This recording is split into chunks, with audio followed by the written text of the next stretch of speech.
Bueno, chéquense el audio del documental.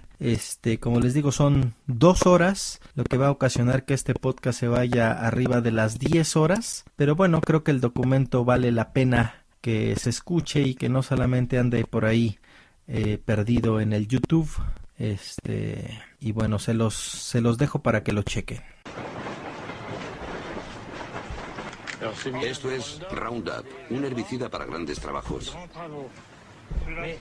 Este es el nuevo. Veo que en ese pone biodegradable. Es el antiguo. Ahora no lleva lo de biodegradable. Así que ya no debe ser biodegradable. Es el mismo producto. No deben tener derecho a ponerlo ya. Seguro que no es biodegradable. Cuidado que no nos salpique en la cara. No. No soy un asesino. Estoy seguro de que esta soja Roundup Ready ya está lista para cosechar. Probablemente tiene, yo diría que un 11% de humedad, así que está perfecta para la cosecha. La primera vez que oí hablar de la soja Roundup Ready fue hace 8 años en una revista agrícola. Me pareció una innovación muy interesante. La soja contiene una proteína que ha sido introducida en la planta mediante manipulación genética que la hace resistente al Roundup. El Roundup se pulveriza sobre las plantas. Las ventajas son evidentes. Si busca en mis campos, no encontrará malas hierbas. Siga las instrucciones de empleo. Roundup no implica riesgo alguno para los seres humanos, animales domésticos y su medio ambiente. Marca registrada de Monsanto. Fabricado en Bélgica. Si ves caracoles, no los rocíes porque entonces no se podrán comer. Y ten cuidado con las fresas. Animo a todos los agricultores europeos a conocer la tecnología Roundup Ready. Francamente es muy buena para el medio ambiente. Es un sistema sostenible, así que pruébenlo.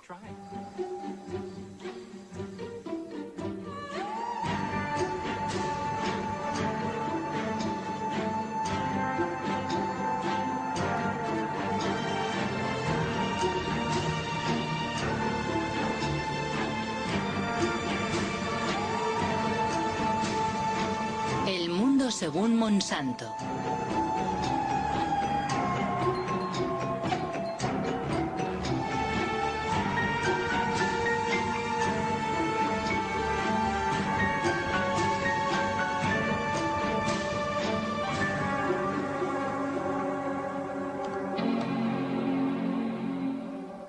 Monsanto. Llevo 20 años recorriendo el mundo. Y en todas partes he oído hablar de esta multinacional estadounidense. Y la verdad no siempre bien. Deseando saber más, he navegado durante meses por la red, encajando pacientemente las piezas del rompecabezas. En su página de internet, Monsanto se presenta como una empresa agrícola cuyo objetivo es ayudar a los agricultores a producir alimentos más sanos, reduciendo a su vez el impacto de la agricultura sobre el entorno. Su producto estrella es el Roundup, el herbicida más vendido en el mundo desde hace 30 años.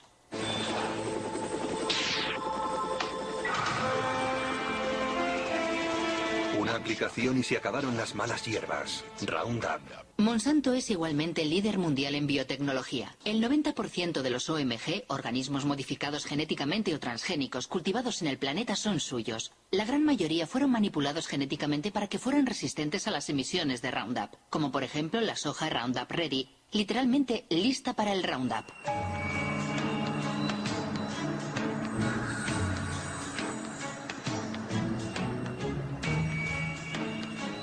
Los transgénicos de Monsanto han invadido el mundo, pero nunca una aplicación agroindustrial había despertado tantas pasiones y polémicas. ¿Por qué? ¿Cuáles son los riesgos de los OMG? ¿Y puede el pasado de la empresa aclarar lo que realmente es o pretende ser en la actualidad? Fundada en 1901 en San Luis, en el estado de Missouri, Monsanto no ha sido siempre una empresa agrícola. Fue en primer lugar una de las mayores empresas químicas del siglo XX.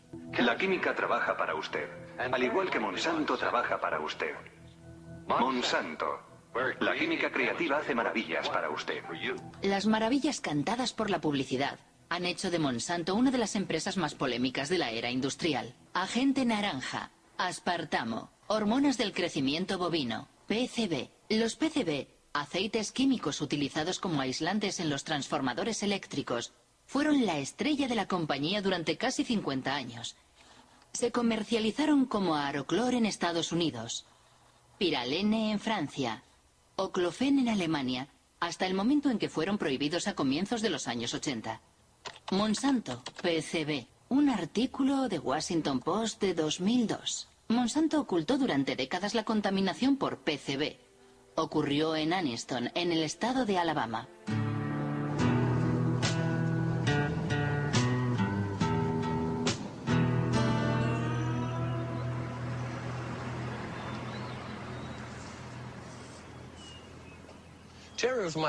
Terry era mi hermano pequeño.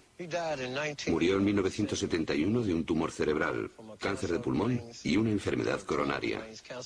Tenía 16 años. En los últimos 3 años he perdido a la mayor parte de mis amigos. Murieron a causa de enfermedades como el cáncer, la diabetes, la hepatitis, todas enfermedades relacionadas con los PCB. Es el camino de Monsanto.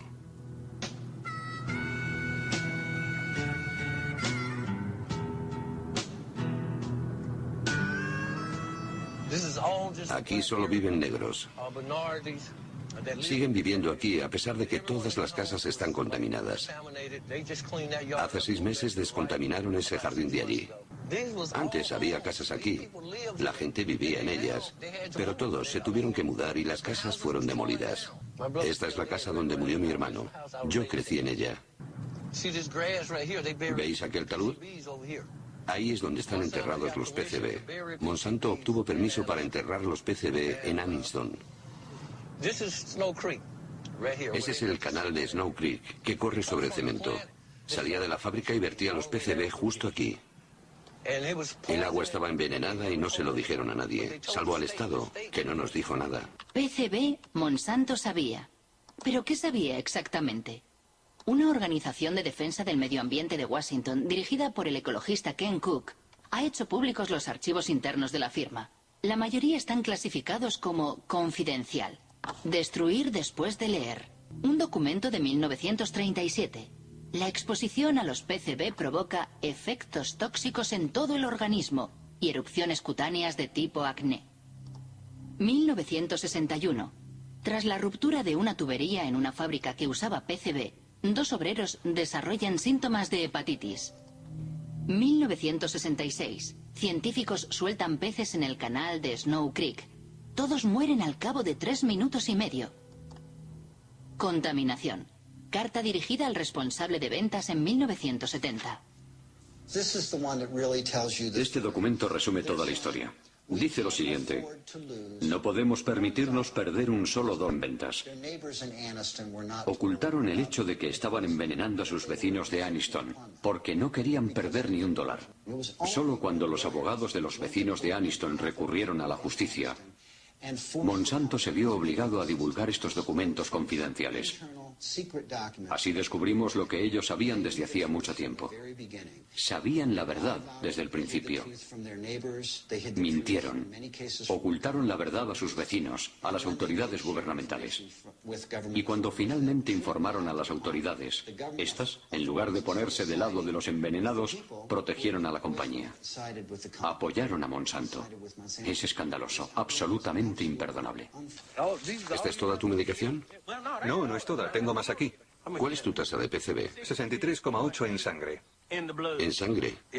Si realizáramos una biopsia de su grasa, estaría en lo más alto de la escala con 3 o 4 mil partes por 1.000 millones. O más. ¿Cuál es el nivel tolerable? 2 partes por 1.000 millones. Ese es el estándar mundial. Pero todos nosotros tenemos en la sangre y en el cuerpo más que en ningún otro lugar del mundo. ¿Es normal hablar del nivel de PCB aquí? Todos hablamos de ello porque es nuestra vida cotidiana.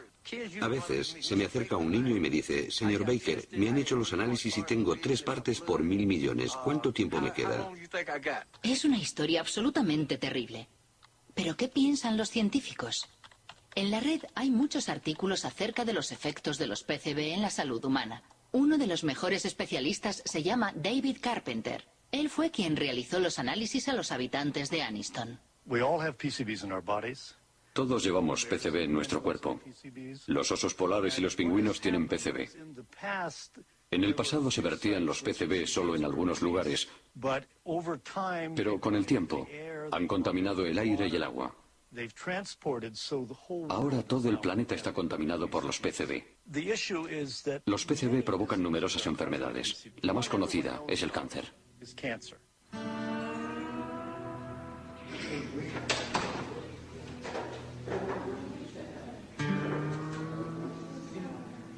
Mis análisis dicen que tengo 202 partes por 1000 millones en mi sistema.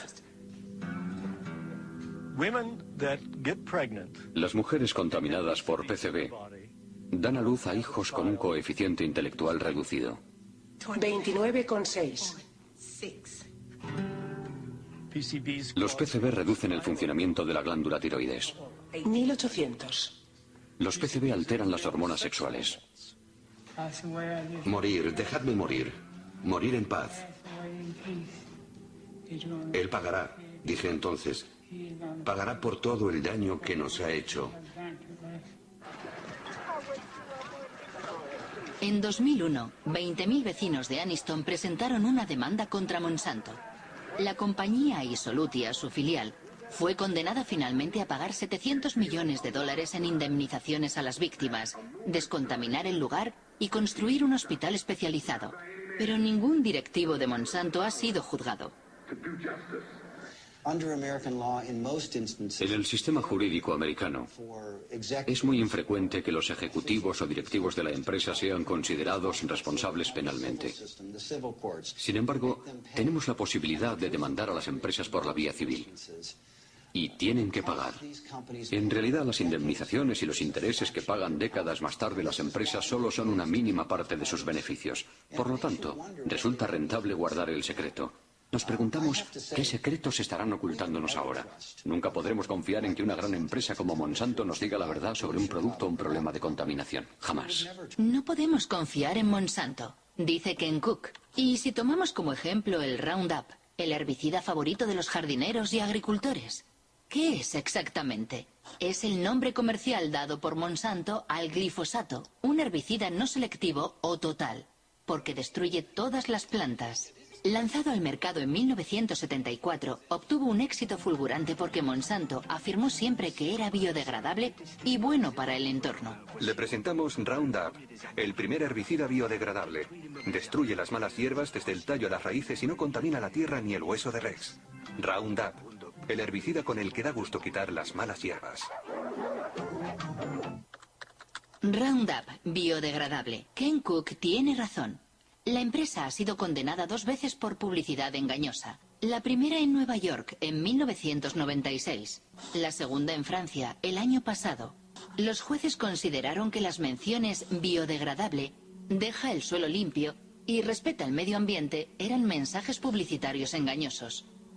Más aún considerando que según los estudios realizados por el propio grupo Monsanto, solo se consigue un nivel de degradación biológica del 2% después de 28 días.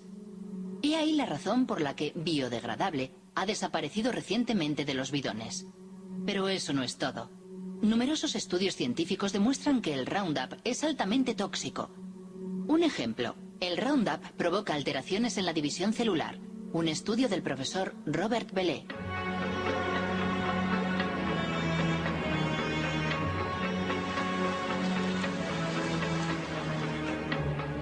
El profesor Bellet trabaja para el CNRS y el Instituto Pierre y Marie Curie. Ha estudiado los efectos del Roundup sobre óvulos fecundados de erizos de mar. La gran sorpresa fue que el Roundup afectaba a la división celular. Enseguida observamos que el Roundup alteraba el proceso de la división celular, no al mecanismo de la división, sino a los mecanismos que controlan la división de las células. Es necesario comprender cómo se origina un cáncer. Al principio las células no son cancerosas, pero a partir de un determinado momento se producen modificaciones en ellas y la modificación principal es lo que se denomina la inestabilidad desde el punto de vista genético. Y esa es la primera alteración que hemos observado y demostrado para el Roundup. Por eso mantenemos que, en nuestra opinión, el Roundup induce las primeras etapas que conducen al cáncer. Y tenemos cuidado de no decir inductor del cáncer, porque el cáncer lo veremos dentro de 30 o 40 años. Inmediatamente cuando obtuvimos esos resultados, nos dimos cuenta de la importancia que podía tener para la gente que lo usa, porque las dosis con que trabajamos son muy inferiores a aquellas que utiliza la gente. Y pensamos, rápido, es necesario alertar lo antes posible y de la mejor forma posible a la opinión pública. Y para hacerlo pensé que lo mejor sería dirigirme a mis superiores, y me sorprendió un poco, la verdad, muchísimo, cuando me sugirieron o incitaron vehementemente a que no hiciera públicos los resultados porque detrás estaba la cuestión de los transgénicos. Es una historia increíble. Se ha ocultado la toxicidad del Roundup para proteger el desarrollo de los transgénicos. Remontémonos al inicio de la historia de los transgénicos. Según la página web de Monsanto, la soja Roundup Ready fue el primer cultivo transgénico autorizado en Estados Unidos en 1996.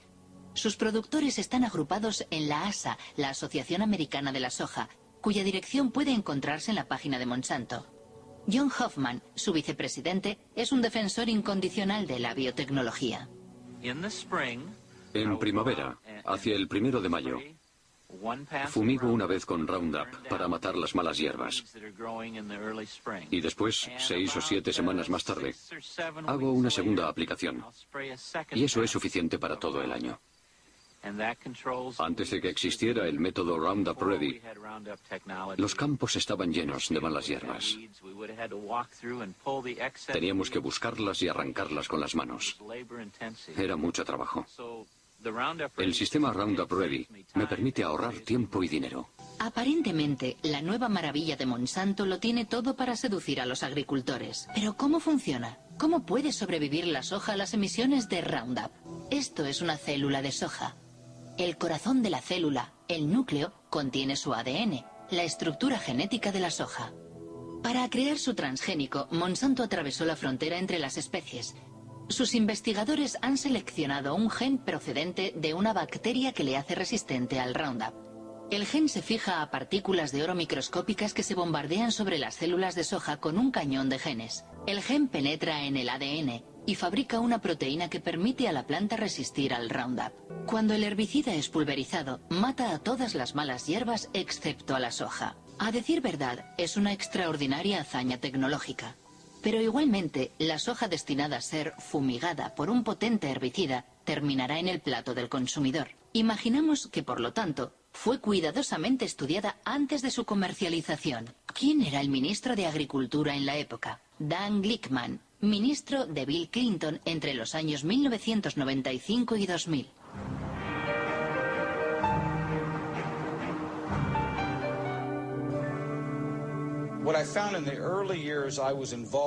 Al inicio de mi mandato,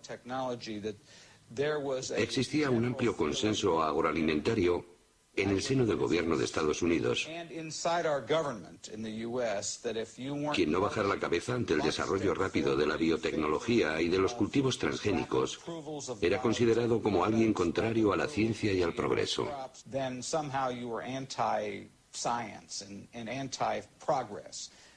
Sinceramente, pienso que deberíamos haber hecho más pruebas. Pero las empresas agroindustriales no querían porque habían hecho inversiones enormes para desarrollar esos productos. Y como responsable del organismo regulador de la agricultura, sufrí muchas presiones para que, digámoslo así, no fuera demasiado exigente. La única vez que me atreví a hablar durante el mandato de Clinton, recibí un buen tirón de orejas, no solo por parte de la industria, también por la gente del gobierno. De hecho, pronuncié un discurso en el que decía que era necesario estudiar con mayor rigor la regulación de los transgénicos. Y había personas dentro del gobierno Clinton, sobre todo en el área de comercio exterior, que se enfadaron conmigo. Me dijeron, ¿cómo puedes, tú que trabajas en agricultura, poner en duda nuestro sistema de regulación? Hasta aquí todo está claro. En Estados Unidos, el ministro de Agricultura no da la talla ante los intereses de las multinacionales. Pero, ¿cómo están regulados los transgénicos en Estados Unidos? El texto más importante ha sido publicado por la FDA, la Food and Drug Administration, la agencia encargada de la seguridad de los productos alimentarios y de los medicamentos. Título: Alimentos derivados de nuevas variedades de plantas. Fecha 29 de mayo de 1992. Principio 1. Los alimentos obtenidos por modificación genética están sometidos a la misma regulación que los obtenidos mediante el cruce tradicional de plantas. Resumiendo, la FDA decidió no crear una categoría especial para los transgénicos. Para más preguntas, dirigirse a James Mariansky, quien entonces dirigía el Departamento de Biotecnología.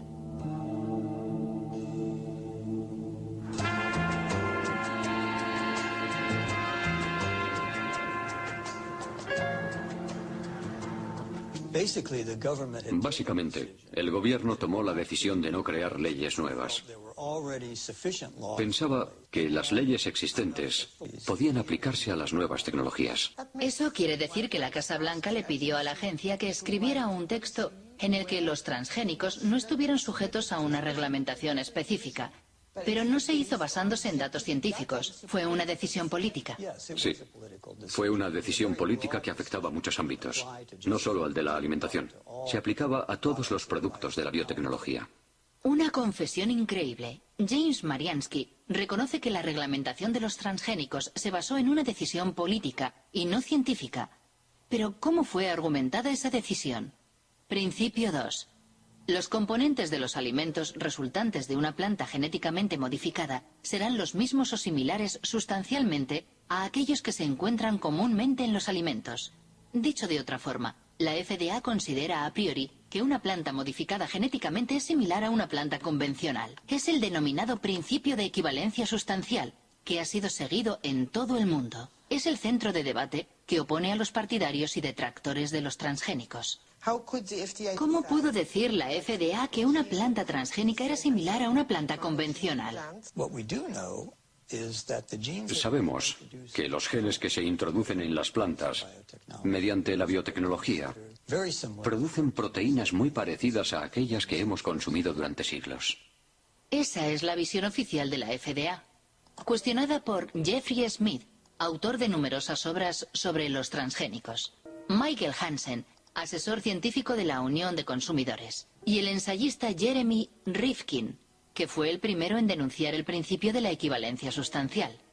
Si los alimentos transgénicos están tan extendidos actualmente, es gracias a un engaño de la FDA. Ellos afirman que estos alimentos no son diferentes.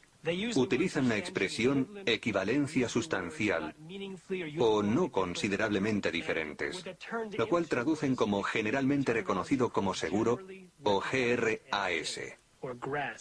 Normalmente, para que algo sea considerado GRAS, es necesario que se apoyen numerosos estudios y que existe un amplio consenso en el seno de la comunidad científica. Con los alimentos transgénicos no ha existido ni lo uno ni lo otro. La FDA decía, si se introduce un gen en una planta, ese gen es ADN. Dado que consumimos el ADN desde hace mucho tiempo, podemos por lo tanto concluir que esa planta es GRAS. Nuestro punto de vista era que los genes debían ser considerados aditivos alimentarios. Actualmente, cuando queremos agregar a un alimento una gota microscópica de un nuevo colorante, un conservante o un producto químico, se le considera un aditivo alimentario y, por consiguiente, debemos hacer toda clase de pruebas para demostrar que existe la certeza razonable de que no será nocivo. Por el contrario, si manipulamos genéticamente una planta, lo cual puede dar lugar a innumerables diferencias en el alimento, nadie pregunta nada. Aquí en Washington, si frecuentabas en aquella época los lugares donde se reunían los lobbies, podías oírles riéndose de todo eso. Todo el mundo sabía que el principio de equivalencia sustancial era un absurdo. Solo era una forma para todas esas sociedades, y particularmente para Monsanto, de sacar sus productos al mercado rápidamente con la menor injerencia gubernamental posible. Debo decir que defendieron muy bien sus intereses. Recuerdo una reunión en la que los científicos de Monsanto se encontraron con los científicos de la FDA. Hablaban de las modificaciones que provocaban sus trabajos y le preguntaban al FDA cómo iba a regular esos productos. Jamás he visto una sociedad con una influencia tan determinante y a un nivel tan alto sobre las autoridades gubernamentales a cargo de la reglamentación como Monsanto con sus alimentos transgénicos. Existe un documento excepcional en el que se puede ver a George Bush, padre, visitando los laboratorios de Monsanto. Tuvo lugar 9 años antes de la comercialización de la soja Roundup Ready. Me gustaría enseñarle algunos de los pasos que hemos de dar para llevar un gen de un organismo a otro. En realidad, hará las mismas y pequeñas manipulaciones que realizamos en el laboratorio, donde seleccionamos el ADN, lo separamos y lo mezclamos en diferentes partes para unirlas. Unirlas. Unirlas de nuevo. Esta probeta contiene ADN extraído de una bacteria. El ADN tiene el mismo aspecto sea de una planta o de un animal. ¿Qué es lo que estamos viendo? Ah, ya veo. ¿Para qué sirve esto? ¿Para conseguir una planta más fuerte o una planta resistente? En este caso, resistente al herbicida. Comprendo. Tenemos un herbicida fantástico. Este es el químico que... Cuando George Bush efectúa su visita al castillo de Monsanto, es vicepresidente de Ronald Reagan. La consigna de la administración republicana es la desregularización. Se trata de favorecer a la industria reduciendo al máximo las trabas burocráticas, como los exámenes sanitarios o medioambientales sobre los nuevos productos. Y ese es exactamente el problema de Monsanto. Acabamos de solicitar al gobierno que nos permita probarlo por primera vez en una granja de Illinois este año. Seguimos alucinando con esto. Perderemos otros años. Los gastos se disparan y nunca pasa nada. Francamente, debo decir que no tenemos ninguna queja sobre la forma en que el gobierno lleva el tema. Es un proceso muy ordenado. Tienen que asegurarse de hacer lo correcto con estas cosas nuevas. Si en septiembre no tenemos la autorización, puede que pensemos de forma diferente. Llámenme. Nuestro trabajo es la desregularización. Tal vez podamos ayudarles. En 1988, Dan Quayle ocupa el cargo de George Bush, que ha sido elegido presidente de Estados Unidos. 4 años después, el nuevo vicepresidente hace pública la política del gobierno estadounidense relativa a los transgénicos, conforme a los deseos de Monsanto. Damos este paso como parte de la iniciativa presidencial de eliminación de reglamentación, ahora en su segunda fase. Estados Unidos ya es el líder mundial en biotecnología y queremos que siga siéndolo. Solo en 1991 la industria de la biotecnología ha supuesto $4.000 millones. Esperamos que alcance los $50.000 millones en el año 2000, siempre que impidamos la proliferación de una regulación innecesaria. ¿Cree que fue una conspiración? La palabra conspiración es un poco fuerte, pero desde el punto de vista de la empresa, sin duda fue un asalto al poder. Enseguida, un tal Michael Taylor se convirtió en el administrador adjunto de la FDA, justo en el momento en el que se estaban redactando las normas de los alimentos transgénicos.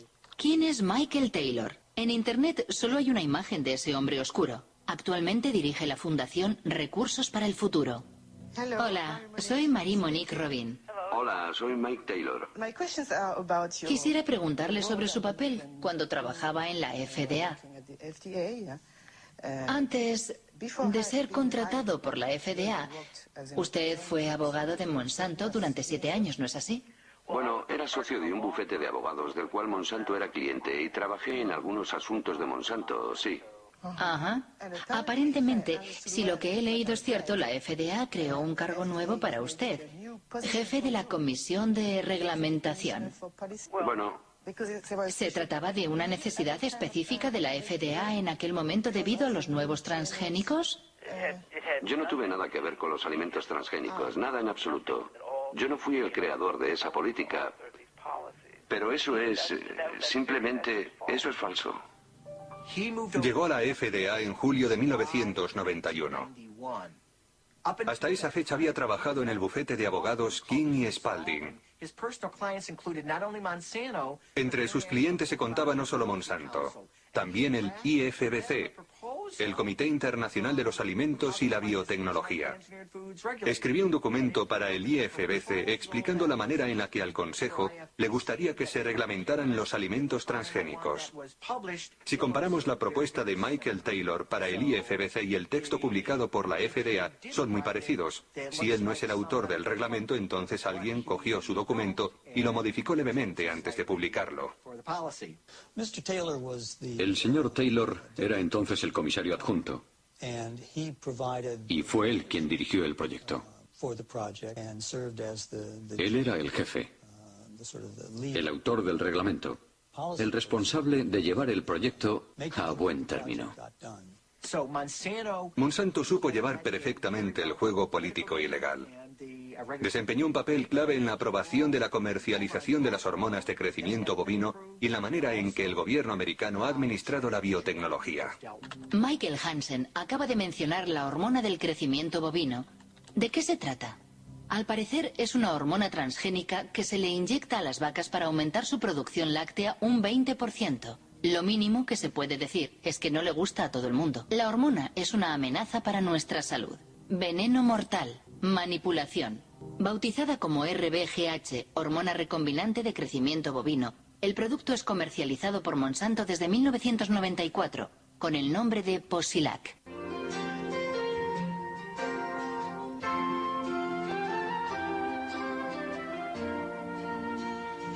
Posilac es el nuevo producto más seguro de la historia. Pronto comprobará los espectaculares resultados que Posilac le ofrece. En 1985, Monsanto presentó un informe ante la FDA solicitando la autorización para comercializar el Posilac. Los expertos de la agencia analizan los ensayos realizados por la firma en ejemplares experimentales. El veterinario de la FDA responsable del expediente se llama Richard Barrows. En una entrevista declara que responsables de la agencia han suprimido y manipulado datos.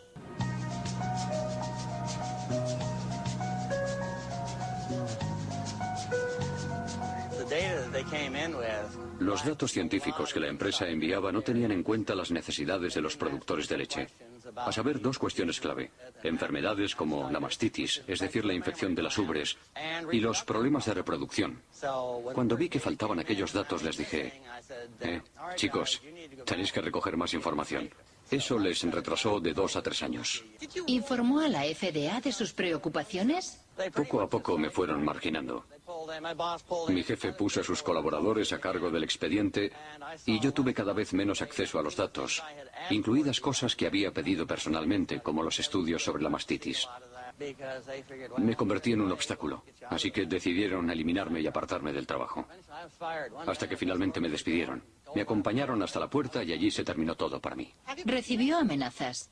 Sí, de los abogados de Monsanto. Cuando recurrí mi despido ante la justicia, ellos le dijeron a mi abogado que me denunciarían si revelaba secretos de la empresa para mi defensa. Finalmente, la FDA sería condenada a readmitir al veterinario demasiado concienzudo, quien, asqueado, terminaría renunciando. Pero eso no es todo. En Internet se habla también de documentos robados a la FDA y enviados al profesor Samuel Epstein, dirigente de la Coalición por la Prevención del Cáncer.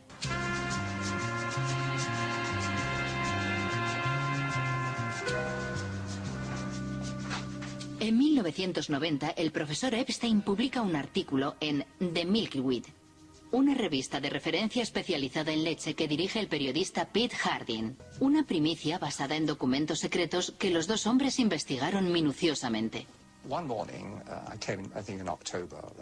Un día encontré en la oficina una caja enorme llena de documentos enviada desde Washington por un remitente anónimo. La caja contenía todos los datos de los estudios veterinarios que Monsanto había enviado a la FDA desde hacía 6 años. Una auténtica maravilla. La mayor parte de los documentos son originales, con la frase información interna y confidencial que no puede ser reproducida, revelada o enviada fuera de la empresa sin la debida autorización. Justo lo que un periodista de investigación desea publicar. La revelación de esos informes enfureció a Monsanto y a la FDA. Nosotros demostramos que los cambios fisiológicos observados en los animales tratados con la hormona eran dramáticos.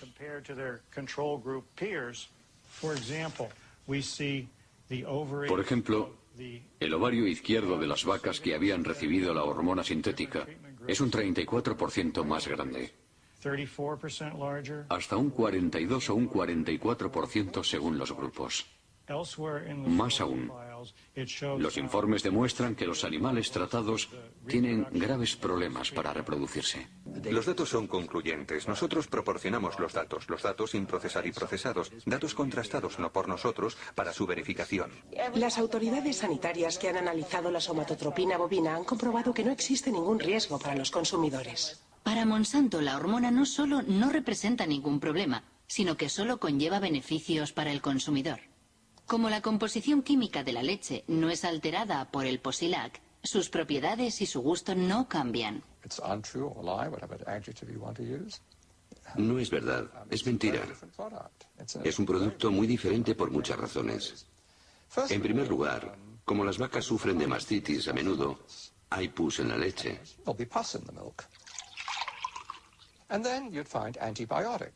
Además, debido al tratamiento de la mastitis, se encuentra una gran cantidad de antibióticos en la leche. Por último, se ha observado un aumento importante del llamado IGF-1, el factor insulina de crecimiento. Desde los años 80, unos 60 estudios han demostrado que existe una relación directa entre un nivel elevado de IGF-1 y el cáncer de mama, de colon y de próstata.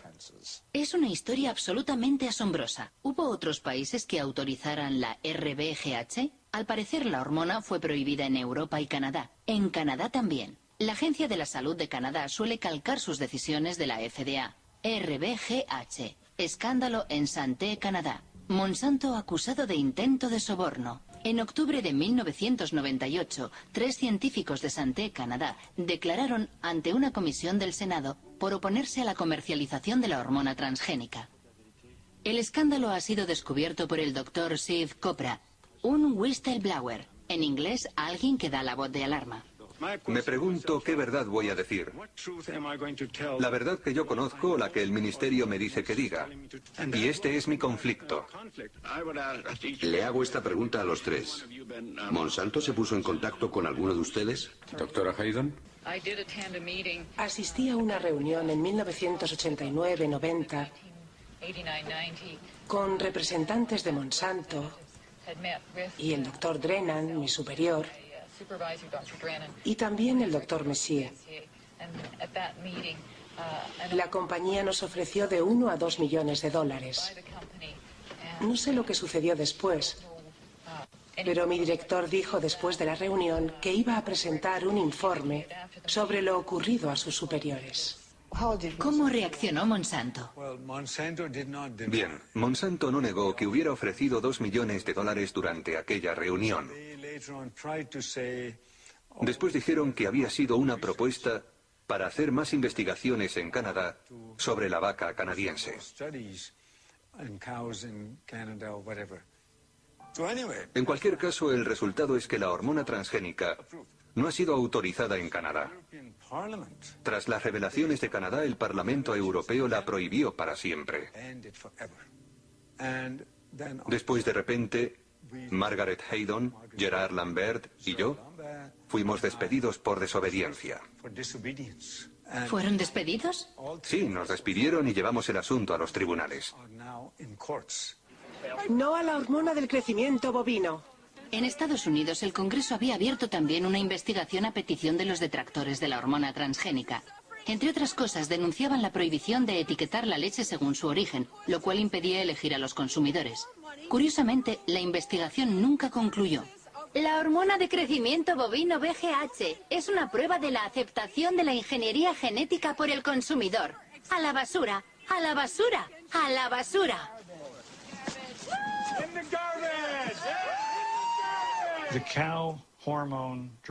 La hormona del crecimiento bovino representa la primera aplicación de la biotecnología en la producción de alimentos. Y Monsanto es una multinacional muy poderosa con muchos contactos en las altas esferas del Estado.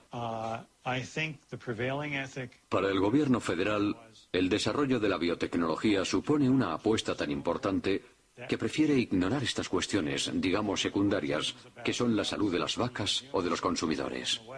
La razón por la cual la FDA ha autorizado la comercialización del RBGH es que numerosos antiguos empleados de Monsanto ocupan puestos clave en la FDA. Entraron en la agencia para conseguir que ésta aprobara el producto. Es lo que llaman las puertas giratorias, con un efecto de doble hélice. ¿Puertas giratorias? Sí, las puertas giratorias. No solo en agricultura hay puertas giratorias. Las hay en muchos sectores.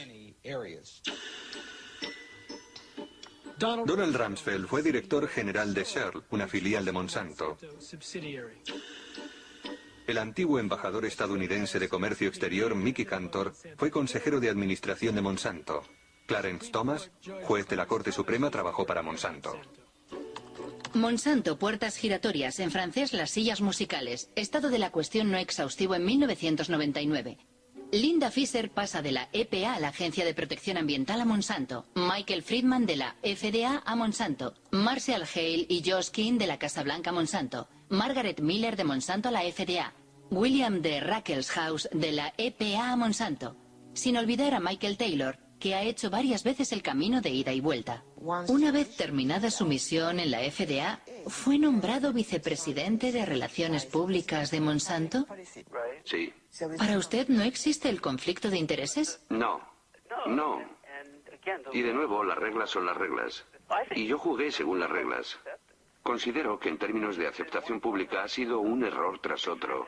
Cuando intentas tener una estrategia para que el público comprenda y acepte una nueva tecnología, el hecho de que la primera aplicación esté relacionada con la leche de la cual producimos más de la que necesitamos, ayuda a crear un clima de... Sospecha.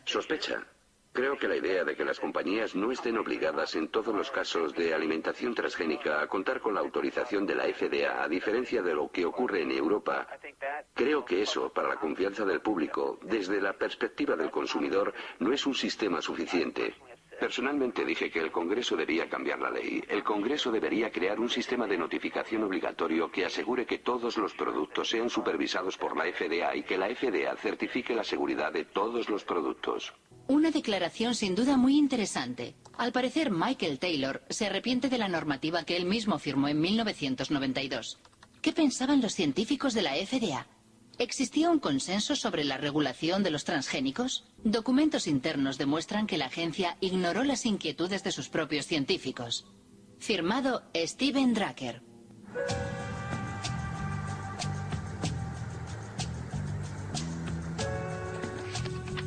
Steven Drucker es un abogado que trabaja para una coalición de organizaciones no gubernamentales. Demandó a la FDA y consiguió la desclasificación de sus archivos sobre los transgénicos. Recibimos más de 44.000 páginas que revelaban que la FDA lleva mintiendo al planeta al menos desde 1992. Y sigue mintiendo.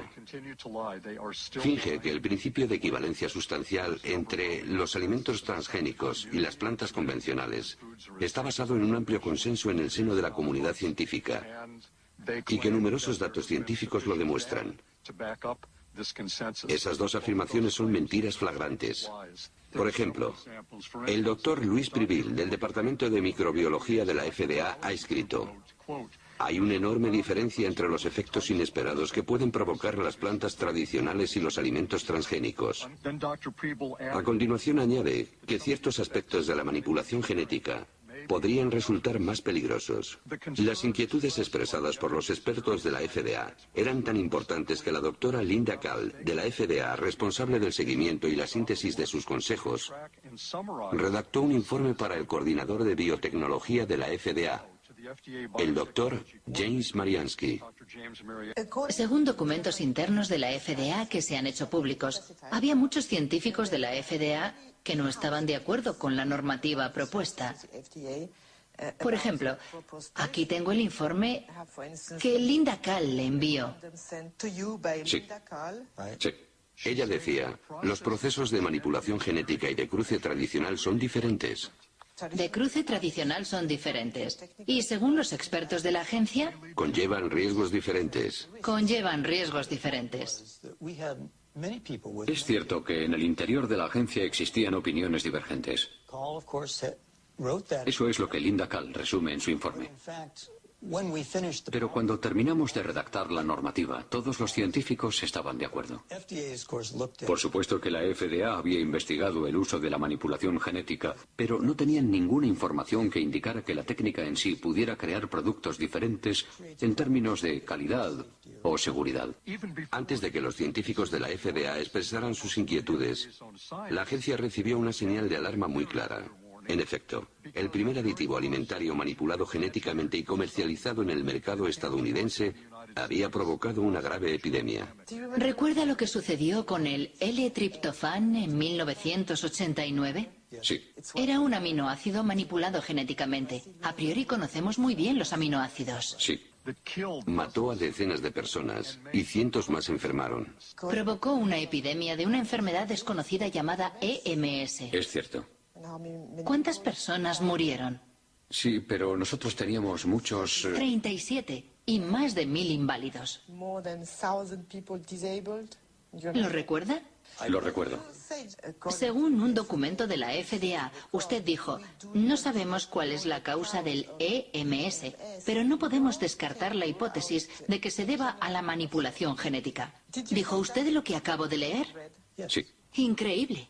James Mariansky no descartaba que la manipulación genética pudiera provocar efectos inesperados, pero no movió un dedo. ¿Hay científicos independientes que hayan trabajado sobre esta cuestión crucial para los consumidores? Arpad Pusztai, un renombrado científico, perdió su trabajo después de expresar sus inquietudes sobre los transgénicos. Ocurrió en 1998.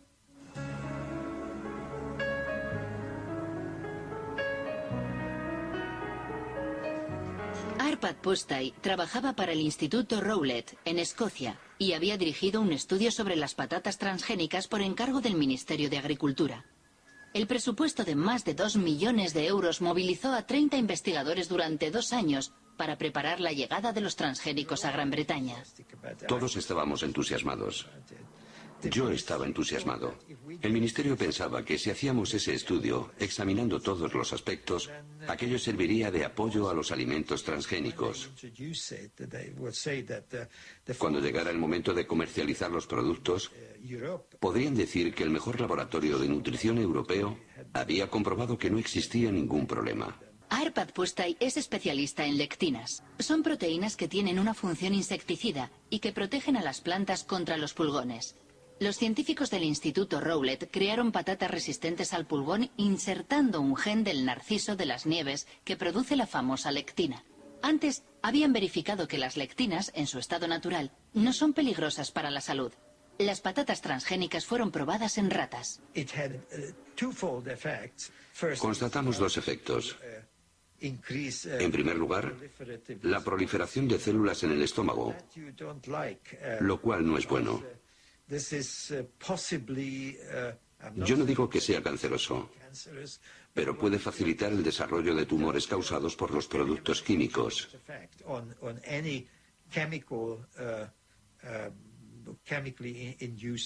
Además, el sistema inmunitario del estómago estaba alterado. No sabemos si eso es bueno o malo, pero en cualquier caso, el organismo trataba a las patatas como cuerpos extraños.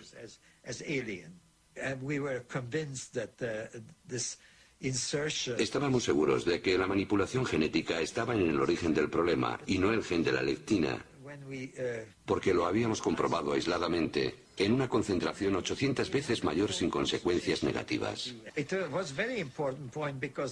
Era muy importante porque la FDA hablaba en la época de una tecnología neutra.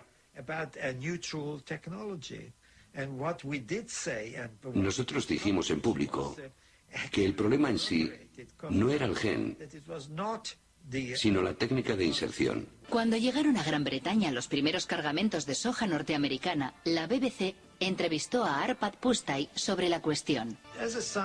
Como científico que trabaja en este campo, considero que es muy injusto utilizar a nuestros conciudadanos como cobayas. Creo que jamás me perdonaron que dijera aquello. Monsanto comprendió rápidamente la importancia de nuestros resultados Ya estaban al corriente antes de la emisión de la entrevista, porque el Instituto de Investigación Agrícola recibía mucho dinero de Monsanto. Comprendieron rápidamente las consecuencias de nuestro estudio. A la mañana siguiente de la emisión de la entrevista, Arpad Pusztai es despedido y su equipo de investigación disuelto. El profesor Stanley Ewen, un renombrado histólogo, era el encargado de estudiar el impacto de las patatas transgénicas en los órganos de las ratas. Desde aquel incidente no se hace ninguna ilusión sobre la independencia de la ciencia.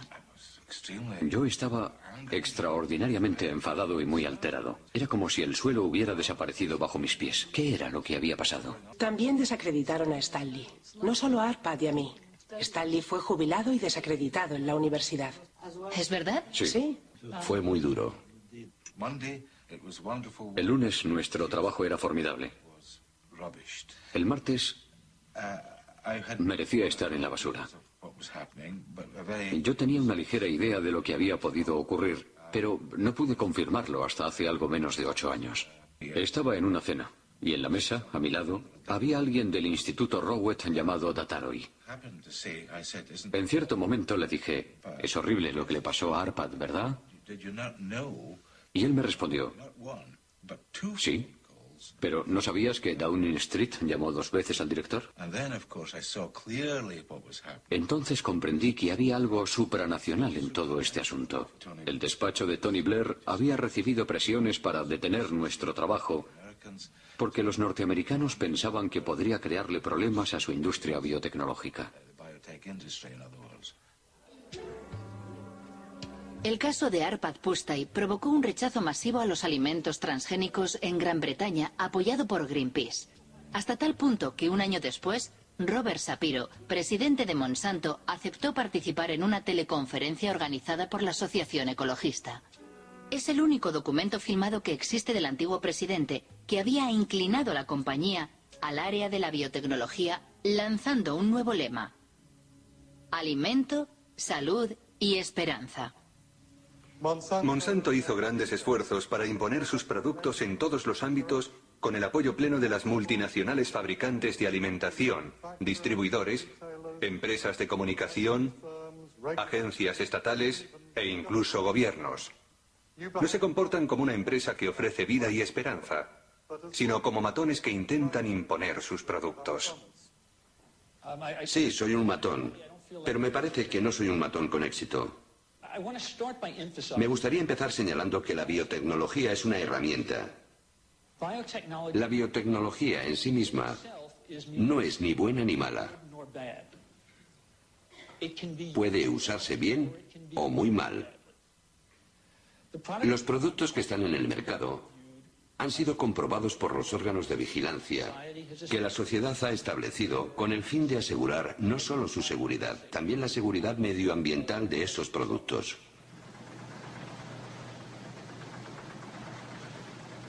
Diez años después de su lanzamiento comercial, la soja Roundup Ready representa el 90% de la soja cultivada en Estados Unidos y el 70% de los alimentos vendidos en los comercios americanos contiene productos transgénicos.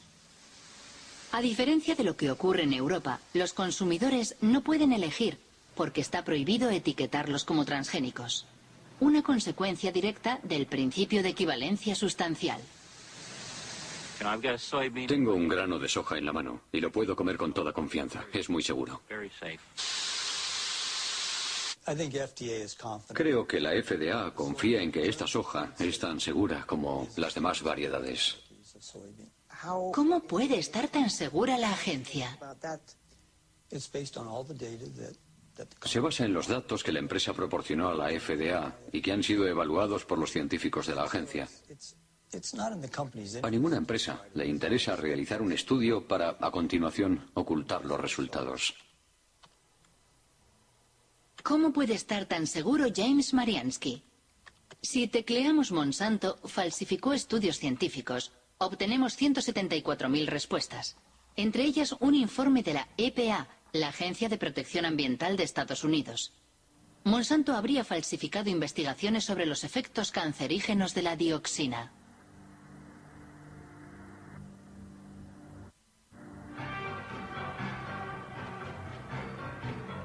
La historia comienza en Nitro, en una fábrica de Monsanto que fabrica un potente herbicida denominado 245T. En 1945, una explosión provoca efectos inesperados. 228 obreros desarrollan una enfermedad muy desfigurante, el cloracné. La causa es la dioxina, un subproducto altamente tóxico que contiene el 245T.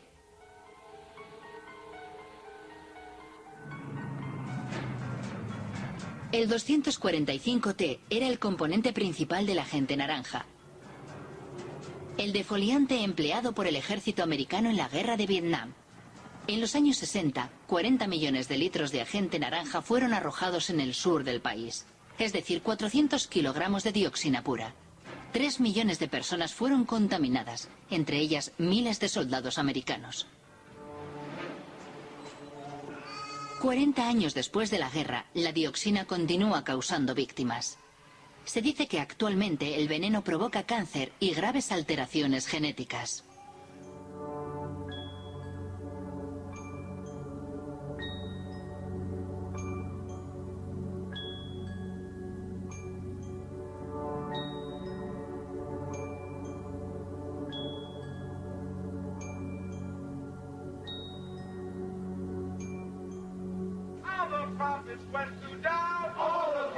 En 1978, cuando los veteranos de guerra estadounidenses demandaron a los fabricantes del agente naranja, exigiendo una indemnización, Monsanto financia 3 estudios sobre los efectos a largo plazo de la dioxina.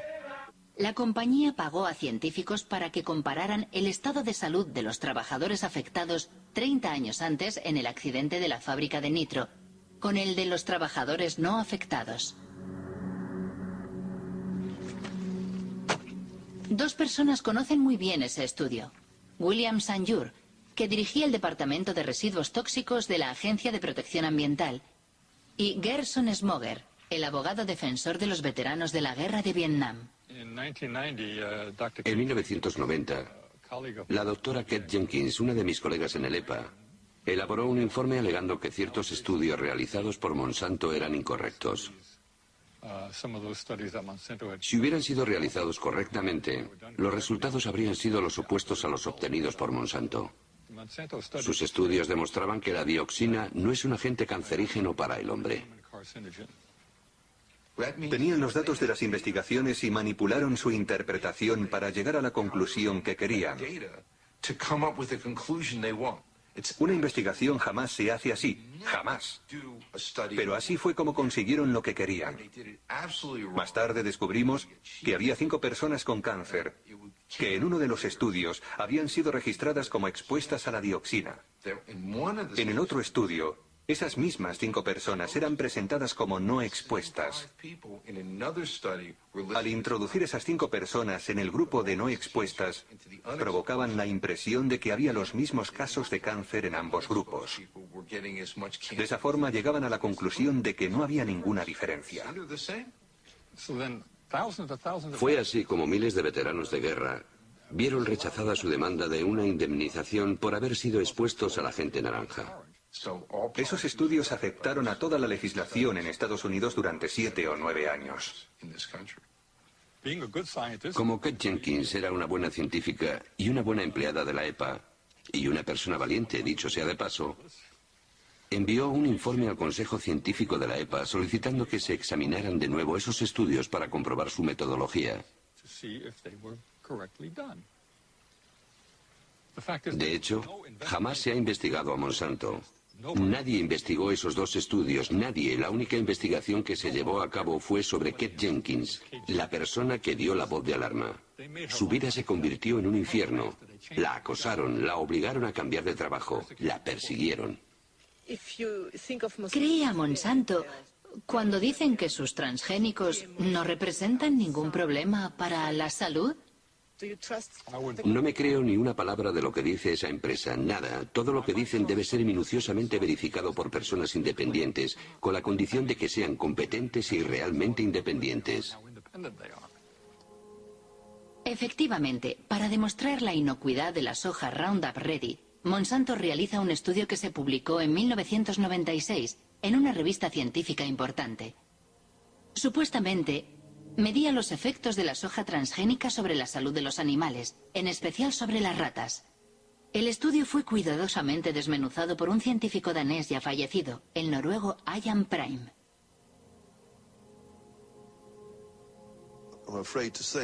Para mí, este estudio tiene muy poco valor. Resulta decepcionante, sobre todo sabiendo que sirvió de base al principio de equivalencia sustancial. Hay cosas sorprendentes. Por ejemplo, esta frase: los estudios sobre la alimentación de los animales nos proporcionan la seguridad parcial de que no hay cambios importantes. ¿Cómo que parcial? Eso no es suficiente. Yo quiero el 100% de seguridad. Por ejemplo, en la página 723 se puede leer: salvo por su coloración más marrón, los hígados parecían normales durante la autopsia.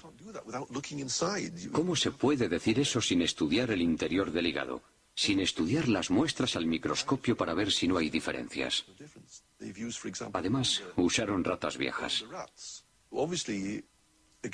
Cuando se quieren ocultar los problemas, no hay nada mejor que coger animales adultos, porque son los jóvenes los que permiten observar si se ha producido alguna modificación. Podemos afirmar que se trata de mala ciencia, porque proporcionan muy pocos datos. ¿Intentó conseguir los datos originales del estudio sobre las ratas? Yo no, pero un colega sí. Fue muy largo y frustrante, porque tuvo que ir de despacho en despacho, y finalmente la respuesta fue negativa. Si no hay nada que ocultar, no debería ser un problema. Los datos deberían estar a disposición de todo el mundo para que se pueda trabajar con ellos. Pero cuando vemos que se ocultan los datos, todos sospechamos. Nos preguntamos por qué los ocultan así. De cualquier forma, una cosa es segura. Fue gracias a esos estudios insuficientes por lo que los transgénicos de Monsanto invadieron el mundo, principalmente América del Norte y del Sur, Asia y Australia. En 10 años los cultivos transgénicos se han extendido por más de 100 millones de hectáreas. El 70% son resistentes al Roundup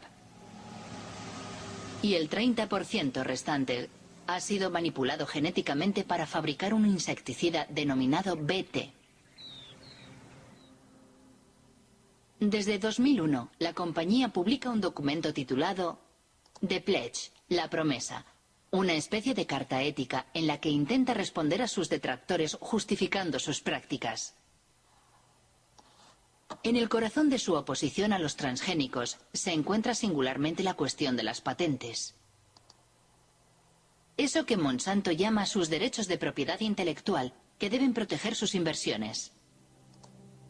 En América del Norte, cualquier granjero que compre semillas transgénicas debe firmar un contrato de empleo de la tecnología, mediante el cual se compromete a respetar la patente que la compañía posee sobre el gen manipulado.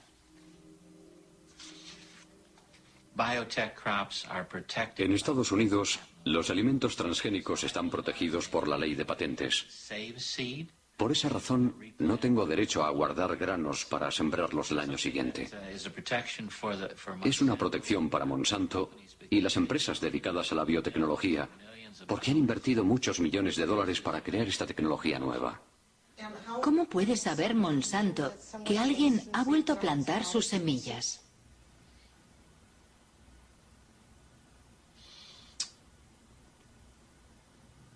No sé responder a esa pregunta.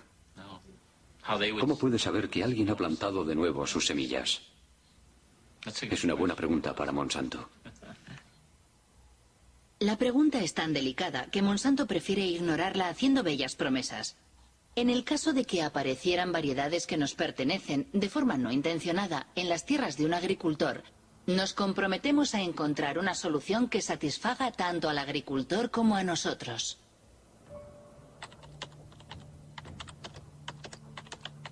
Pero la realidad resulta mucho menos idílica. El Centro para la Seguridad Alimentaria de Washington ha publicado un estudio sobre los agricultores demandados por Monsanto por no respetar su patente sobre semillas. Se han contado al menos un centenar de procesos y numerosas quiebras. Entre las víctimas se cuenta Troy Rush, un agricultor de Indiana.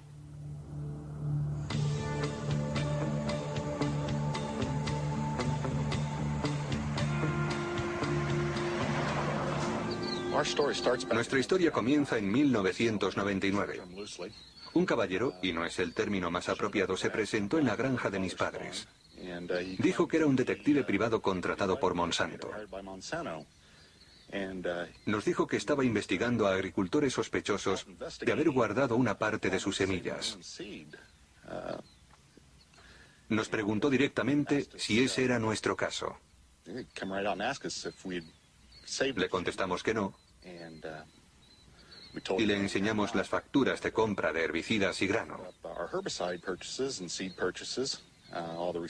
Incluso le dimos las direcciones de los vendedores para que lo comprobara personalmente, pero declinó nuestra invitación. Después de aquel incidente, Monsanto demandó a mi familia. Monsanto presentó documentos que supuestamente eran análisis de muestras recogidas en nuestra granja. Para obtener las muestras, Monsanto tuvo que entrar en nuestras tierras sin autorización y robarlas. Recuerdo que aquel año habíamos plantado 200 hectáreas de soja Roundup Ready. Era un contrato que teníamos con un productor de semillas para producir simiente. El contrato era muy preciso porque indicaba dónde íbamos a sembrar. Era muy fácil de comprobar y todo el mundo lo sabía. ¿Por qué negociaron un acuerdo amistoso con Monsanto? Al cabo de 2 años y medio, la familia estaba completamente destrozada a causa del estrés. Sus acciones amenazaban el trabajo de 5 generaciones. Si Monsanto hubiera ganado, lo habríamos perdido todo. Y ellos se lo habrían quedado todo. Todo. Buenos días. Buenos días, señor. ¿Cómo estás hoy, Troy? Bien, ¿cómo estás? ¿Cómo va todo? Bien. Troy Rush y David Runyon cultivan soja tradicional. Los dos han sido víctimas de lo que en Estados Unidos llaman la policía de los genes. Creada por Monsanto para imponer su ley en los campos, la policía de los genes siembra el terror en el campo norteamericano, donde se denuncian los métodos totalitarios de un mundo dominado por los transgénicos. Troy, me gustaría que vieras unas fotos. Mira lo que hice para impedirles que volvieran a entrar en mis tierras.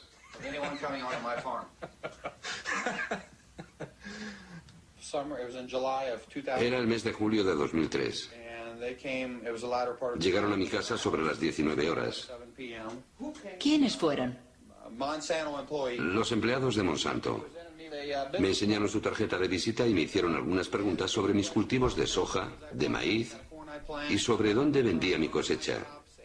Les dije, vale, se acabó la conversación. Las patentes lo han cambiado todo.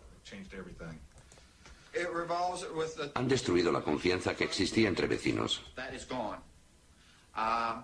Personalmente, solo hablo y tengo amistad con 2 agricultores.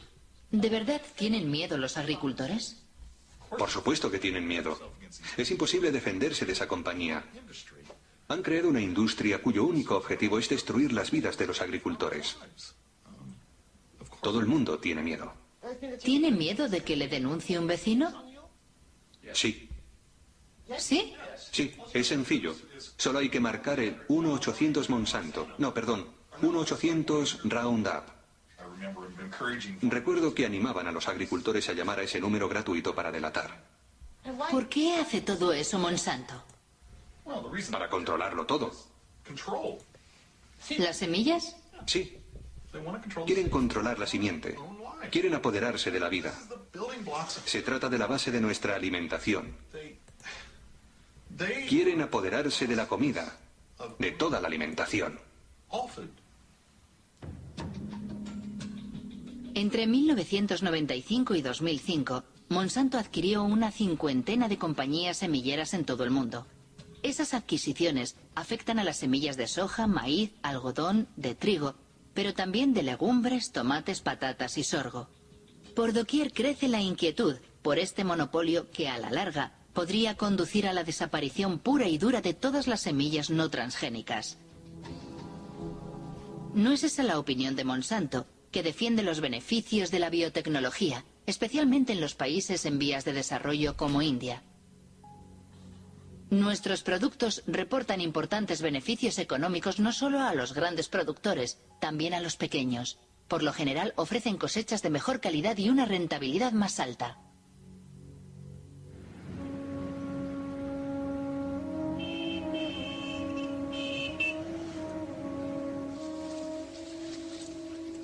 India es el tercer productor mundial de algodón. En 1999, Monsanto compró Maiko, la primera empresa productora de semillas del país. 2 años más tarde, el gobierno indio autorizó los cultivos BT, denominados Bollgard, que fueron manipulados para fabricar un insecticida que supuestamente repele los ataques del gusano americano, un parásito del algodón. Día y noche, las 24 horas todos los días. Bollgard te protege. Este es el poder de Bollgard. Menos herbicida, más beneficios. Semillas de algodón Bollgard. El poder para vencer a los insectos. Desde el año 2001, Kiran Sakari y Abdul Gaim estudian día a día los cultivos del algodón transgénico entre los pequeños agricultores del distrito de Warangal. Cada año, estos 2 ingenieros agrónomos publican un informe comparando el rendimiento y los costes de producción del algodón BT con el del algodón convencional. En 2006, la cosecha fue arrasada por una enfermedad que afecta a los cultivos transgénicos. Las plantas de este campo de algodón Bollgard están infectadas por la Rhizoctonia. El interior del tallo es fibroso, al contrario que en una planta sana. Es típico de esta enfermedad. Todos los agricultores dicen que nunca lo habían visto. En el estudio que realizamos en 2001, solo observamos la enfermedad en algunas plantas de algodón BT. Pero con el tiempo se ha extendido y ahora no solo la encontramos en los campos de algodón BT, también en los cultivos no transgénicos. Personalmente creo que existe una mala interacción entre la planta manipulada y el gen insertado. Eso provoca una mayor debilidad en la planta que ya no se resiste a la Rhizoctonia. He leído en la página web de Mahiko Monsanto que el algodón BT reduce supuestamente en un 79% el uso de pesticidas y aumenta el rendimiento en un 30%. Pero es un fracaso total. Invariablemente, al cabo de 70 o 90 días hay que tratar a las plantas contra el gusano americano, aunque sea algodón BT. ¿Cómo se explica que tantos agricultores compren semillas BT? Para los campesinos la oferta es muy reducida. Después de la última cosecha era muy difícil encontrar semillas en el mercado que no fueran BT.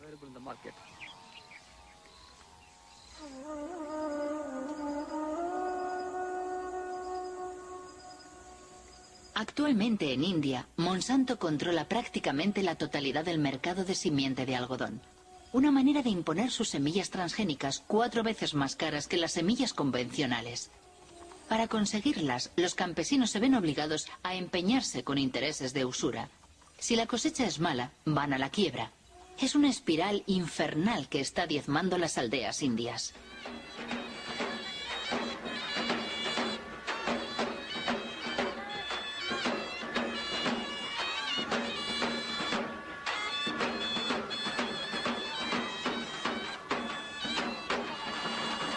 ¿Por qué razón se suicidó?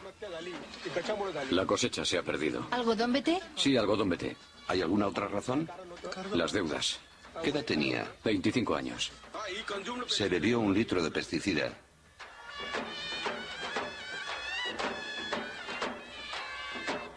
¿Es el primer suicidio en la aldea? No. El segundo.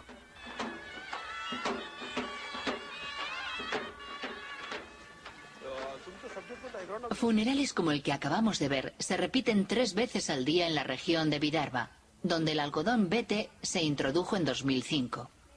Es cierto que a pesar de no ser un fenómeno nuevo en la India, con la introducción de los transgénicos se ha incrementado notablemente. Pero pocos han denunciado este escándalo internacional que enfrenta en un combate desigual al fuerte con el débil.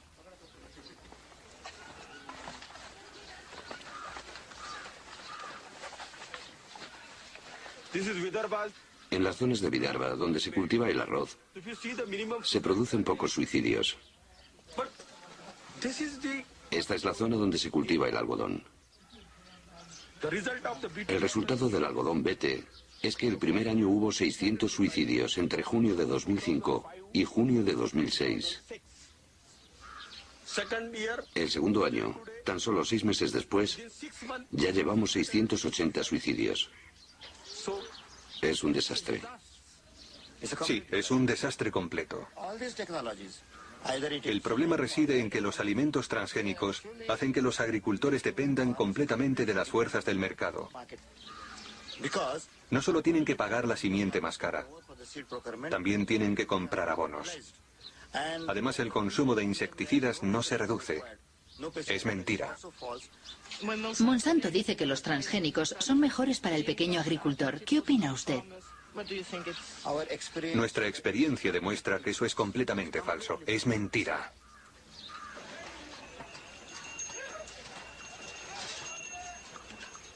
Este día de diciembre de 2006, la revuelta planea sobre el mercado de algodón más importante del estado de Maharashtra. 3 días después del rodaje de estas imágenes, estalló la revuelta y decenas de campesinos, entre ellos Kishore Tiwari, fueron detenidos. Nos ofrecen un precio muy bajo por nuestro algodón. Los campesinos están muy nerviosos. ¿A cuánto asciende tu deuda? ¿A cuánto asciende tu deuda?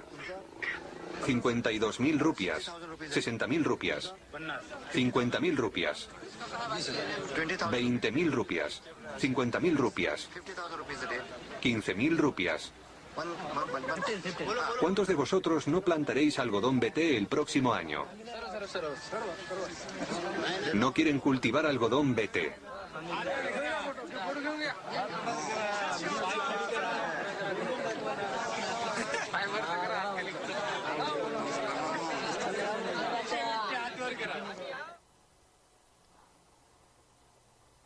Las semillas del suicidio.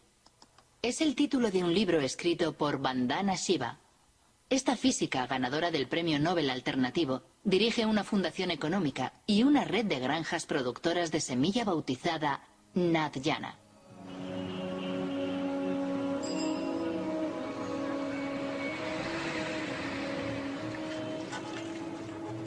Vandana Shiva ya luchó contra la primera revolución verde, aquella de los años 60 que introdujo la agricultura industrial en la India. En la actualidad denuncia la que ella denomina Segunda Revolución Verde, la de los transgénicos de Monsanto protegidos por patentes. La diferencia entre las dos es que la primera Revolución Verde fue dirigida por el sector público y las agencias gubernamentales controlaban la investigación. La Segunda Revolución Verde está dirigida por Monsanto. La segunda diferencia es que la primera Revolución Verde tenía el objetivo oculto de vender más productos químicos, pero su motivación principal era producir más alimentos y alcanzar la seguridad alimentaria. Al final, aunque se hiciera en detrimento de otros cultivos como las leguminosas, se produjo más arroz y trigo para alimentar a la gente. La segunda Revolución Verde no tiene nada que ver con la seguridad alimentaria. Su único objetivo es aumentar los beneficios de Monsanto. Ellos siempre han dicho que la manipulación genética es un medio para conseguir patentes. Ese es su verdadero objetivo. Si observan la estrategia de investigación que Monsanto desarrolla en este momento, la compañía está probando una veintena de plantas en las que ha insertado el gen BT, la mostaza, el gumbo, la berenjena, el arroz, la coliflor. Una vez que imponga como norma el derecho de propiedad sobre los granos modificados genéticamente, podrá empezar a cobrar derechos de autor. Todos dependeremos de Monsanto por cada semilla que plantemos y cada campo que cultivemos. Si controla las simientes, controlará la alimentación. Y ellos lo saben, esa es su estrategia. Eso es más poderoso que las bombas, más poderoso que las armas. Monsanto responde a estas enérgicas acusaciones afirmando que nada de eso es cierto y esgrime los compromisos de su promesa. Integridad, diálogo, transparencia, compartir. Queremos participar de forma constructiva en el proceso por el cual sociedades de todo el mundo intentan encontrar buenas respuestas a esas cuestiones. ¿Los productos serán seguros para el medio ambiente? ¿Cómo afectarán a la biodiversidad? ¿Cómo afectarán a otras plantas, insectos y pájaros? ¿Qué ocurre con el cruce de genes? ¿Qué ocurrirá si los genes invaden especies salvajes? Para mí todo eso significa, entre otras cosas, escuchar atenta y respetuosamente todos los puntos de vista. Como quien no quiere la cosa, Robert Shapiro acaba de hablar de un tema muy delicado que preocupa extraordinariamente a todos los detractores de los transgénicos: la contaminación transgénica. Monsanto prefiere hablar de presencia accidental como consecuencia del orden natural. Al parecer, los transgénicos ya han contaminado el maíz mexicano. Eso es lo que demuestra un estudio publicado por la revista científica Nature, firmado por el profesor Ignacio Chapela, de la Universidad de Berkeley. El artículo ha provocado una intensa polémica.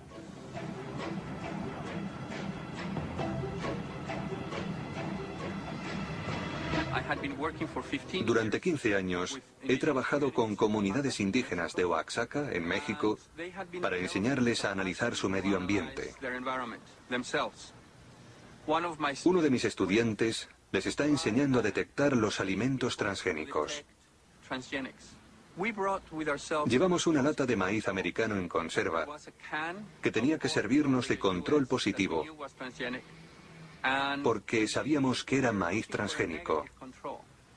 Necesitábamos un control negativo y pensamos que el maíz mexicano era perfecto para eso, porque es el maíz más puro y mejor conservado del mundo. Cuando analizamos las muestras, descubrimos sorprendidos que el maíz que creíamos que no era transgénico ya contenía ADN transgénico. Fue una gran sorpresa comprobar que las variedades tradicionales, preservadas y mantenidas localmente desde hacía 10.000 años, ya estaban contaminadas por transgénicos procedentes de Estados Unidos.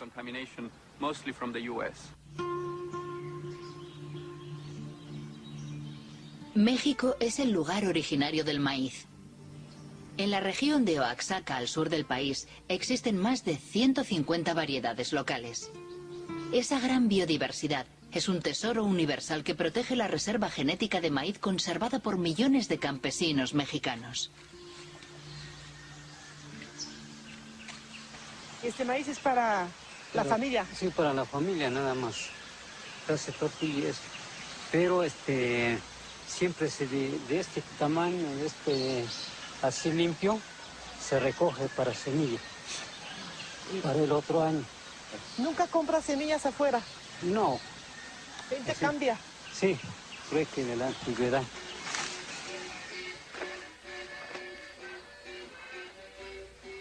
Para proteger la diversidad de su maíz, México ha prohibido los cultivos transgénicos. Sin embargo, en el marco del Tratado de Libre Comercio, firmado con Estados Unidos y Canadá, el país no puede impedir la importación masiva de maíz americano transgénico en un 40%. Destinado exclusivamente al consumo humano y animal, el maíz americano amenaza la producción local. Fuertemente subvencionado por la administración de Washington, el maíz industrial, como aquí se le llama, cuesta 2 veces menos que el maíz tradicional.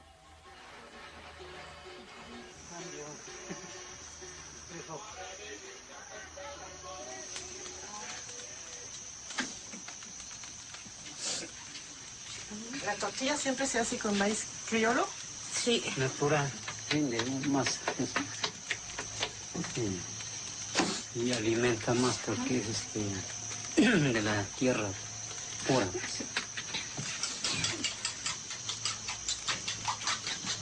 Este es el maíz morado. Antiguamente mis abuelitos sembraban. Ahorita se sigue conservando.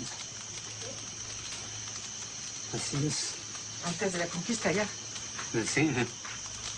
No, y ya viene la otra conquista. ¿Cuál es la otra conquista? Transgénico, el transgénico.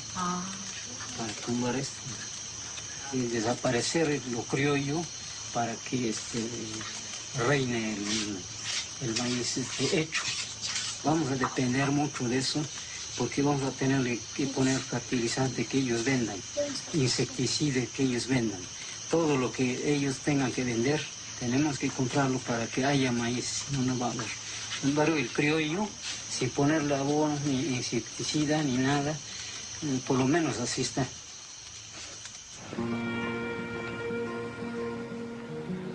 El artículo de Ignacio Chapela en Nature provocó una gran conmoción en México.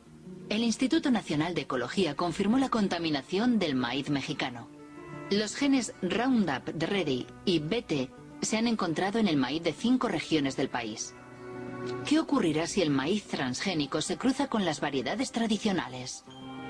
La doctora Elena Álvarez llevó a cabo la experiencia con una flor local. Introdujo el mismo gen en varios ejemplares de la planta y después observó su crecimiento.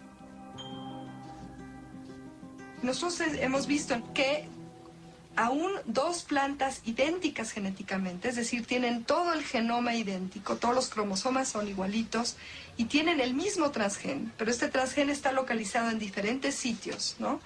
Y sin embargo, cuando vamos a analizar el fenotipo, es decir, la forma floral que tienen estas plantas, algunas de ellas son idénticas al tipo silvestre, es una flor normal con 4 pétalos, 4 sépalos que están abajo, y otras son flores aberrantes. Tiene pelos ectópicos, tiene pétalos también con formas raras, y algunas de estas flores pueden llegar a ser completamente monstruosas. Y la única diferencia entre esta y la que parece silvestre es la localización del transgen, que se insertó en otro sitio por casualidad. ¿Por qué es preocupante? En México, una vez que estas semillas sean liberadas al ambiente, es muy probable que los transgenes vayan y se inserten en los genomas de las razas criollas mexicanas. Esto no se puede controlar. Una vez que se libera al ambiente y que hay entrecruza, que la va a haber porque el maíz se poliniza abiertamente por viento, entonces el fondo genético del criollo puede hacer que el mismo transgen tenga efectos distintos, ¿sí?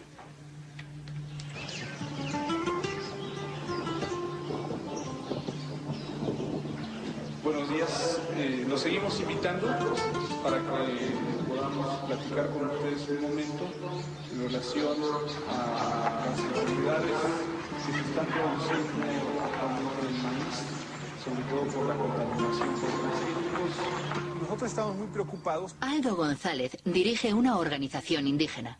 Desde hace 2 años realiza una campaña informativa en las comunidades de Oaxaca. Los temores expresados por la doctora Elena Álvarez ya han sido verificados sobre el terreno. Yo voy a mostrarles ahora algunas imágenes de plantas de maíz que hemos encontrado aquí en la región de la Sierra Juárez y que nos gustaría saber si ustedes las han visto, ¿no? Estas no son. Aquí en esta imagen, por ejemplo, podemos ver cosas raras. Esta planta pues tiene una rama por aquí y otra rama por acá. Las milpas normalmente no salen así, digamos, sale una hoja y arriba sale un jilote, ¿no? En este caso están saliendo 3 jilotes sobre una sola hoja. Son monstruos. Esa planta nosotros la enviamos a un laboratorio de biotecnología para que detectaran si tenía presencia o no tenía presencia de transgénicos y desgraciadamente nos dio positivo. Miren, plantas como esta las hemos encontrado sobre todo en la calle, en algún jardín, porque seguramente alguien fue a comprar el maíz a la tienda y pues iba caminando y se le cayeron algunos maíces y esos maíces crecieron, ¿no? Y entonces de esa manera es como se puede producir la contaminación a las plantas nativas de maíz. Lo que yo entiendo que en el futuro si se deja que esto se prolifere dentro de los cultivos de los campesinos, al rato nosotros vamos a tener que comprar maíz porque nuestro maíz ya no va a servir. Es preocupante. ¿Qué debemos de hacer? ¿Cómo le vamos a hacer, no? Una de las recomendaciones que nosotros estamos dando es que si nosotros vemos cosas raras en algún momento, pues le quitemos la espiga, ¿no? Porque la espiga es donde sale el polen. Entonces decimos aguas, ¿sí? Tenemos que ser más vigilantes con nuestras milpas. ¿No le parece que puede ser una estrategia de una compañía como Monsanto lo que no puede alcanzar a nivel legal, lo alcanzas a través de la contaminación? Y nosotros pensamos en un momento dado que la contaminación incluso puede ser hecha a propósito. Si el lugar de origen del maíz está contaminado, ¿qué importa si otro lugar del planeta se contamina? Entonces, ¿esto a quién beneficia? Solamente a las empresas transnacionales como Monsanto, ¿no? ¿Cómo reaccionó Monsanto a la publicación del artículo de Ignacio Chapela sobre la contaminación mexicana? Los golpes bajos de Monsanto y el despido del profesor de Berkeley, firmado por Jonathan Matthews, director del GM Watch, un servicio de información sobre los transgénicos con sede en el sur de Inglaterra.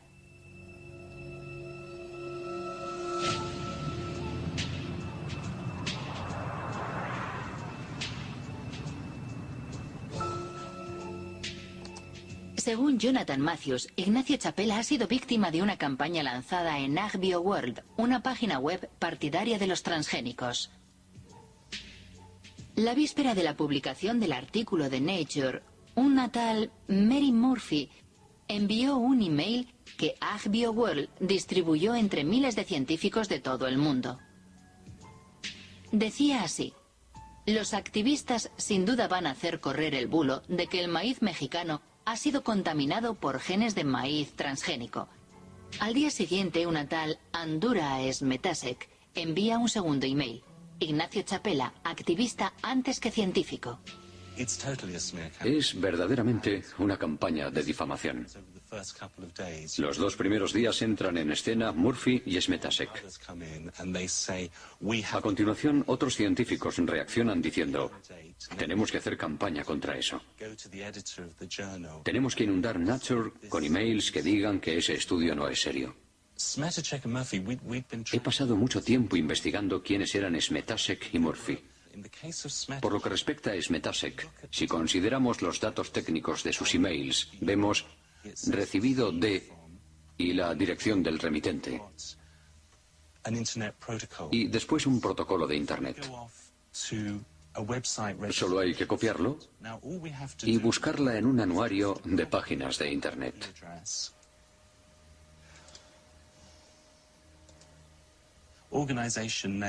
Y descubrimos que la propietaria es la compañía Monsanto de San Luis. En cuanto a Mary Murphy, dejó algunas pistas que me permitieron llegar hasta ella. Como podemos ver aquí, los emails enviados por Mary Murphy son de la dirección bw6biwood.com. Investigando, descubrimos que bitboot.com es el nombre de una agencia de comunicación llamada Group Vivin y que entre sus clientes se encuentra Monsanto. Falsos científicos. ¿Realmente son golpes bajos? Sí, podemos hablar de métodos muy sucios que pisotean la ética más elemental.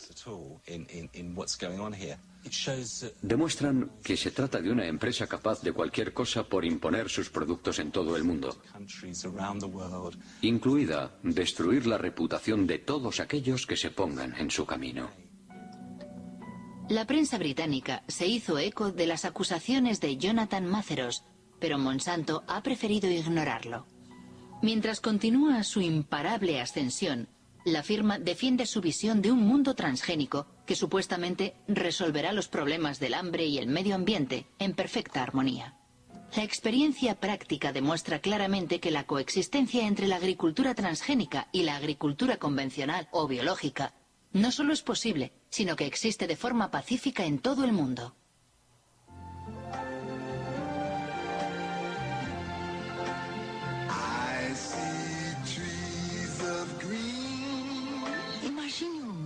Imagine un mundo que proteja la naturaleza, la tierra, los ríos,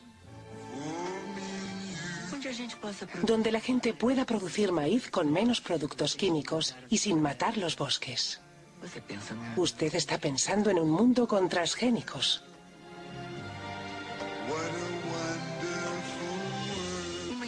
Una iniciativa de Monsanto con el apoyo de la Asociación Brasileña de Nutrición.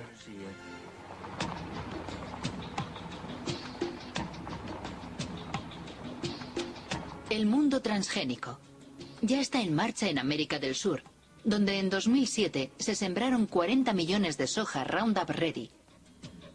La conquista comenzó 10 años antes en Argentina, el único país que autorizó oficialmente los cultivos transgénicos.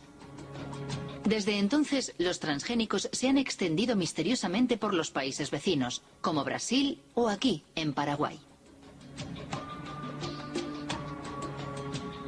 En 2005, el gobierno paraguayo legalizó finalmente los cultivos clandestinos para salvar sus exportaciones de soja, especialmente a Europa, donde el etiquetado de los transgénicos es obligatorio. Una forma de reconocer que el Ministerio de Agricultura se enfrentaba a un hecho consumado. Cuando se aprobó la utilización del transgénico, había entrado originalmente el transgénico en forma irregular. ¿Y se sabe cómo entraron las semillas? ¿Cómo entraron? ¿Por la bolsa negra o...? No, nosotros le llamamos esas bolsas blancas. No le llamamos, ustedes le llamarán bolsas negras, nosotros le llamamos bolsas blancas. Son semillas que no tienen certificaciones oficiales. ¿Se sabe si Monsanto tuvo un papel en el contrabando de semillas? Quizás las empresas pudieron haber promocionado sus variedades, sus líneas de semillas. Evidentemente, y como le digo, el gobierno tuvo que reaccionar ya proactivamente, pero una vez ocurridos los hechos.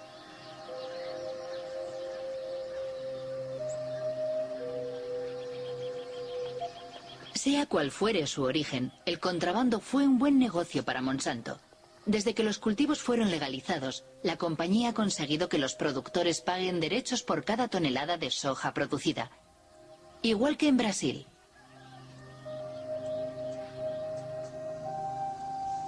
Desde entonces, la deforestación avanza imparable en Paraguay, expulsando a la fuerza a los pequeños campesinos que se niegan a abandonar sus pequeñas parcelas.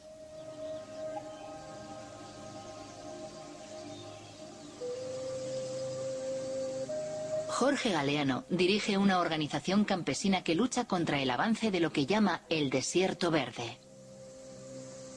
Así como estamos teniendo acá una muestra de lo que es el sojal, en realidad es solamente un monocultivo que destruye todo lo que está a su paso, ¿verdad?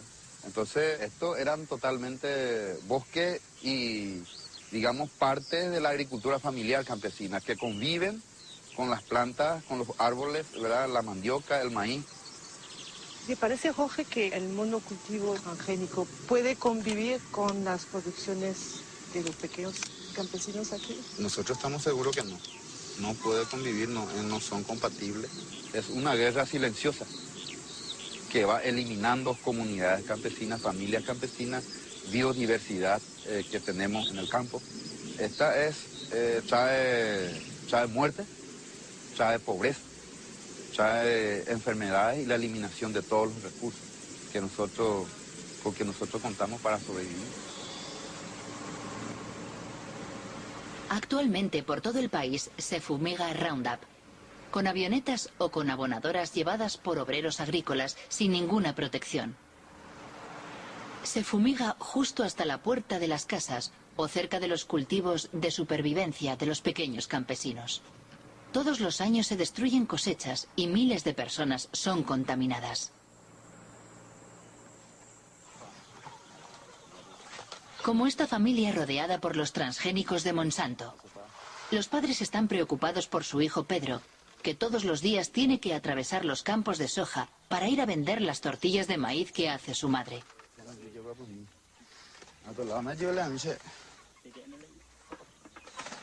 ¿Desde cuándo tiene eso? Le empezó hace 15 días. Empezó por el pie. Y después se le extendió. Así fue como empezó. ¿Le duele la cabeza?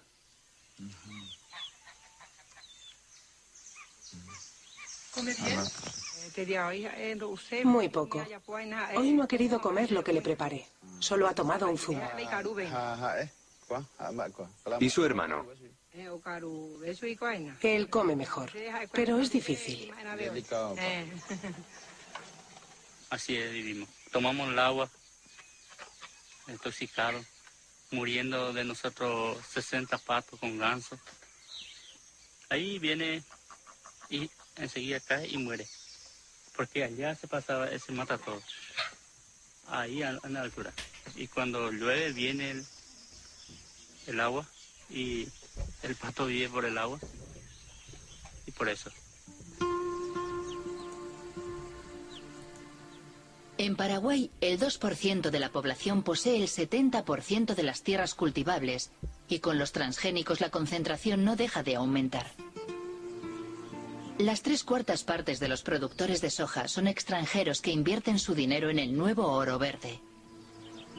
Con la crisis de las vacas locas y la prohibición de las harinas animales, y más recientemente, con la pasión por los biocarburantes, el precio de la soja se disparó provocando una avalancha de los cultivos Roundup Ready. Según el último censo de Paraguay, 100.000 personas abandonan cada año el campo para instalarse en los suburbios de las grandes ciudades. La mayoría huye de la soja transgénica de Monsanto, destinada a alimentar los pollos, las vacas y los cerdos de Europa. Ñaña, imítala sobre el modelo de producción. Vamos a hablar del modelo de producción de soja transgénica promovido por Monsanto. Monsanto, es una empresa multinacional presente en el mundo entero, cuyo objetivo es controlar toda la producción de alimentos en el mundo. ¿Y cómo? A través de la implementación de una agricultura sin agricultor.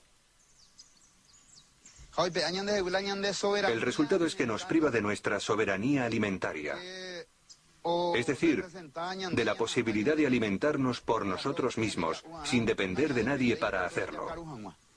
Por eso decimos que tenemos que luchar por nuestra soberanía, tenemos que luchar por nuestras tierras, tenemos que defender nuestra comunidad, tenemos que defender nuestra familia, tenemos que defender nuestro país.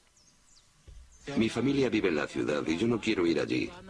Por eso, yo vivo aquí, porque en la ciudad hay que comprarlo todo, hasta la comida, mientras que aquí lo que sembramos es nuestro. Podemos comer lo que queremos, cuando queremos, mientras que en la ciudad no podemos comer lo que queremos. Quiero añadir que el combate de estas familias por su supervivencia nos concierne a todos. En 2007, Monsanto tenía 18.000 empleados en 50 países. Mientras, sus acciones en bolsa no han dejado de subir y sus beneficios alcanzaron $1.000 millones. Entre sus accionistas se encuentran fondos de pensiones, bancos, pero también cientos de miles de pequeños accionistas.